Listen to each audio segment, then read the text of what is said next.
Hey guys, Erica Suter here, and welcome back to my Youth Female Athlete Performance channel. If you have not subscribed yet, please click the button below so that you can stay up to date on my latest content. We talk everything female athlete training, nutrition, mindset, stress management, and purpose. Today is a topic that has been super popular recently, but controversial for many years. Early specialization, is it good or is it bad? The answer is complex. I can't just say that it's bad. I can't just say that it's good because there's a lot of factors at play. Let me first start off by defining early specialization. There are many different definitions of early specialization in the first place, which is why it's a topic that gets so confusing for some people. So some people say that early specialization is a year-round single sport in an organized setting with the exclusion of other sports. So the youth athlete, for example, is only playing soccer year-round. So in the fall, winter, spring, and the summer, which should technically be an off season.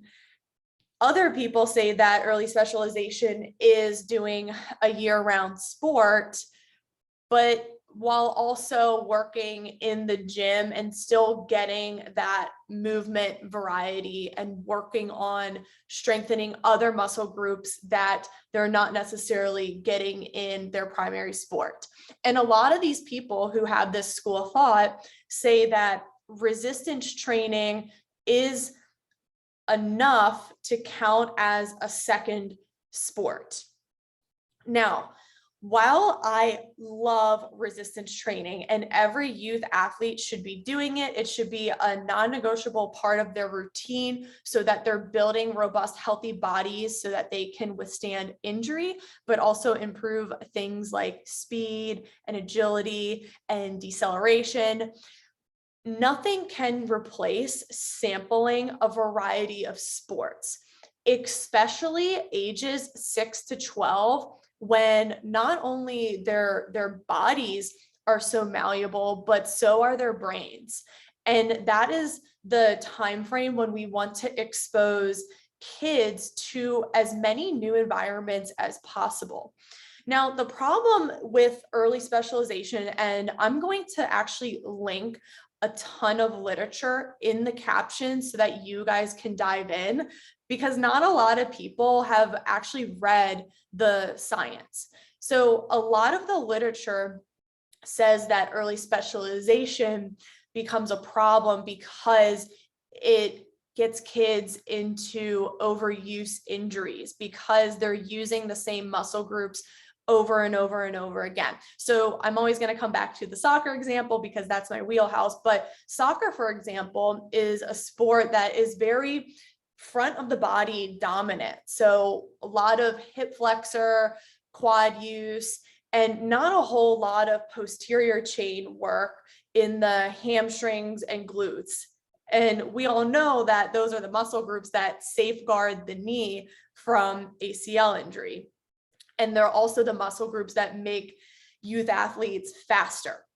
So that's the problem with early specialization. If they're in that year-round template, fall, spring, winter, and summer, then those muscle groups are getting used over and over and over again. And that could either lead to soft tissue injuries or stress fractures, or just make growing pains like knee pain and Osgood-Schlatter a lot more severe because they're not strengthening those muscles that safeguard that knee joint. So with early specialization, we definitely want young athletes to be resistance training.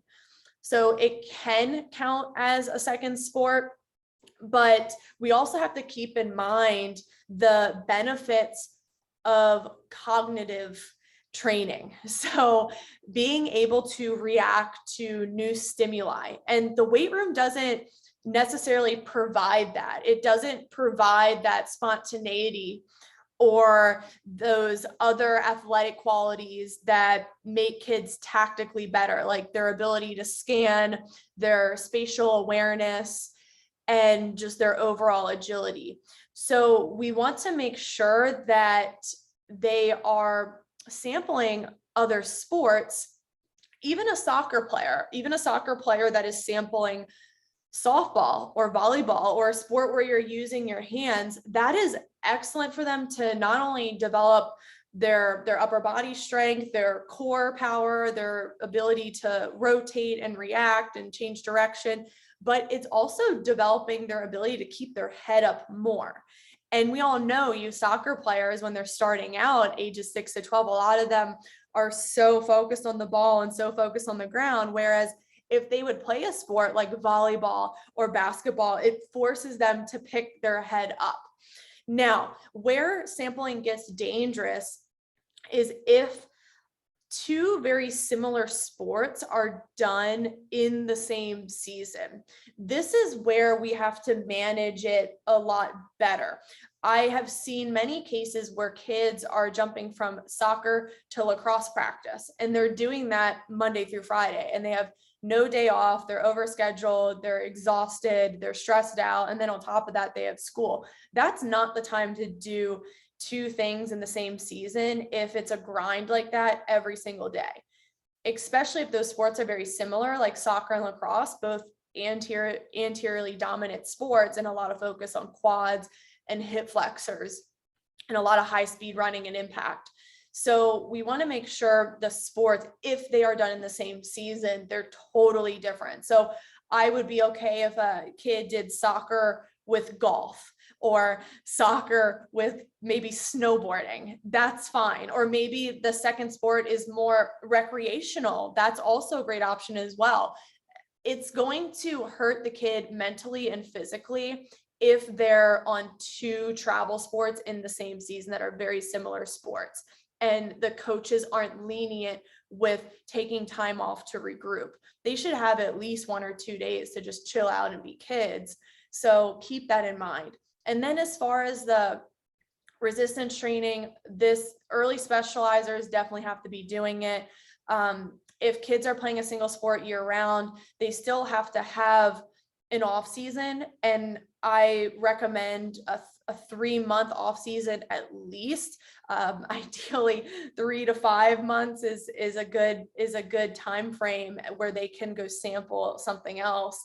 But there are some programs that are successful with the primary single sport option, like Liverpool Youth, Ajax, but they have amazing strength and conditioning programs. They have amazing long-term athletic development pathways for their youth academy players. They have monkey bars on the field. They have playgrounds. They have a whole like gymnastics gym so that they are getting that variety of movement. They have strength coaches who know how to monitor load for the single sport specializing athlete. So keep that in mind as well. I hope this video helped, and please check out the studies in the caption below. And I'm also going to post a blog on early specialization versus early sampling that I wrote a couple years ago, and it's really funny. I make a lot of Game of Thrones analogies, so I hope you enjoy that, but I will see you guys next time.